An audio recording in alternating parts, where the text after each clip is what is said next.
Now, their rewards may be in heaven, but today 50 people are receiving praise simply for being good. The Independent has published a good list which recognises individuals in this country who've made the world a better place. The list includes filmmaker Ken Loach, poet Benjamin Zephaniah and Bob Geldof. No introduction needed for him. The yardstick isn't how much they earn, but how they motivated they are to help other people and, of course, the environment in which we live. Author Jonathan Blain has written about how to make the world a better place, and he's with us now. It sounds a little bit patronising, a little bit pious maybe. Do we really need to tell people how to live a better life?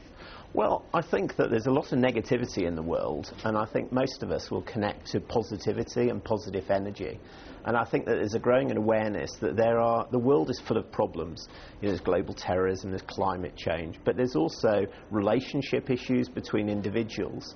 And I think in the 80s and 90s were very much about what we can take from the world, what we can get, what we can achieve. And I sort of sense that there's a change where we're looking at what can we give, what can we do?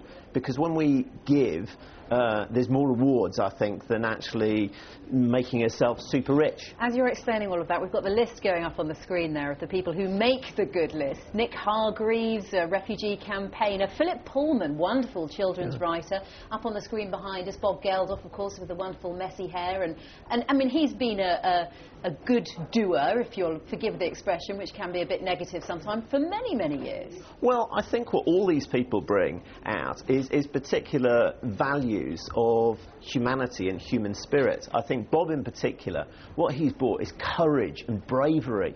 He's had the grit to actually take a huge problem that might it's a world problem, and to make it his problem and to try and do something about it. And I think there's this feeling amongst most people that, well, I can't do anything else, and everybody's looking to somebody else. It's world leaders, it's politicians, it's my boss, whereas I feel we all have the ability to make a difference. Let's move on to somebody that I personally have huge admiration for, and I'm sure lots of people do. David Attenborough, very relevant to what we're talking about with the climate change story today. Well, I think, what a magnificent guy. I mean, he has put passion, energy, enthusiasm, to wildlife, into nature. He's got us excited about it. And in getting us excited about it, he shared, everything that's sort of good about nature and about conservation and protection. So I think all these people influence us. But the reality is we don't need to be famous. We all have the potential to change the world. Well, we started off with two famous people. Let's move on to somebody who has become well-known, who would never have wanted to become well-known. Her name's G. Walker. Her son Anthony was murdered in a race attack. And incredibly, she staggered the entire country by saying she forgave his killers. Well, I think, G is just the most extraordinary person. I mean, to lose a son is such a terrible way. But I think that what she's done is she's taken negative energy, of which there's an awful lot in the world, and she's turned that round into positive energy. And what she sort of said is that she doesn't want her son's death to have been in vain. And now she's created a charitable foundation to counter racism in schools. So it's all about doing good things in whatever way you can.